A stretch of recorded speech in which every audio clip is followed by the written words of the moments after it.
Hello, magandang umaga. Bongse, ito na yung ano natin, oh. O yung itlog na sinasabi ko sa iyo, yung galing sa amin. Ngayon, nilalaga na sana namin. Kaso lang yun, oh, may sisyo na, may laman na. Kasi kailangan talaga, sayang nga eh. Kailangan mga pagkahalimbawa na hukay mo na ito doon sa lungga nila, kainin mo na after 2 days. Tatlo to eh. Yan oh.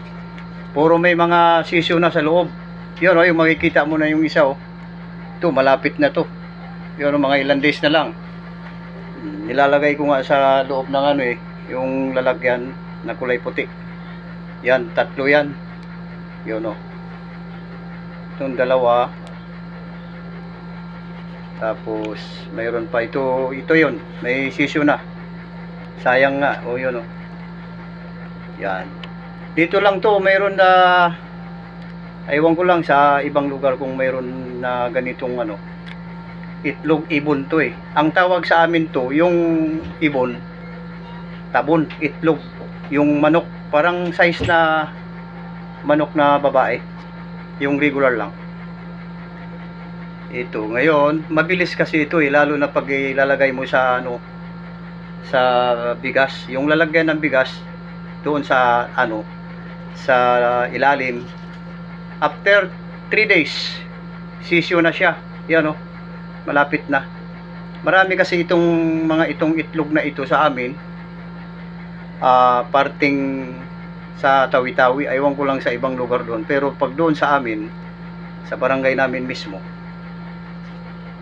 ito, yan ang size nya, itlog ibon yan ah.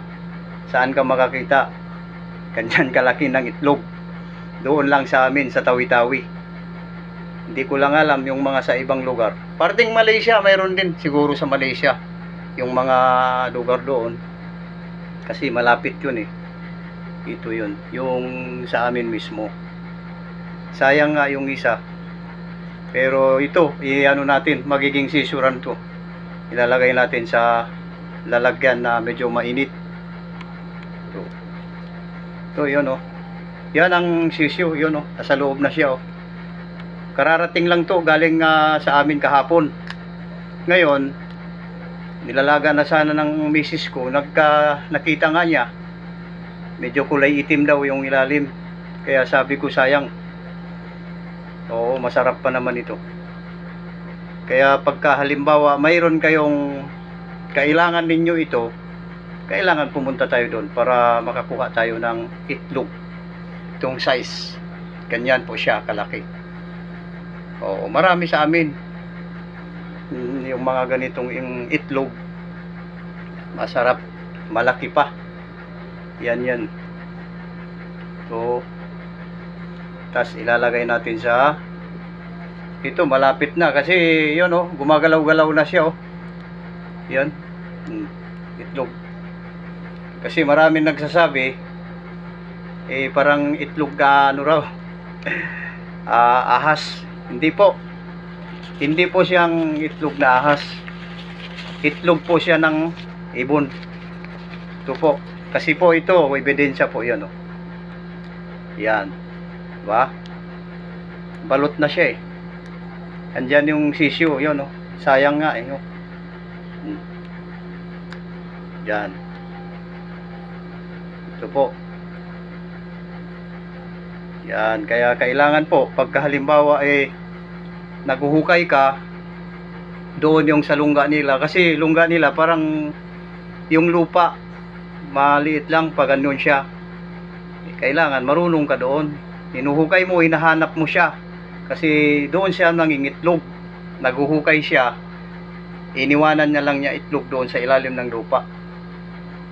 Yan, ganon ka ano itong ibon na ito. Wala kasing ibon eh, ito na lang yung sisyo, yung nasa ano niya, yun o. Yan kaibigan, makikita na natin. Yan siya o. Hello. Yan, ganon po. Marami po ito doon sa aming probinsya, sa Tawi-Tawi. Hindi ko lang po alam ng sa iba Pero doon sa party namin, part ng aming probinsya, sa barangay namin, marami po ito. Marami sa amin. Yan. Ito po. Bali, 10 piraso po ito. Ito lang po. Yung 5, puro may mga sisyo na. Yung 5 na lang po ang wala. Ito po, hanggang dito na lang po tayo.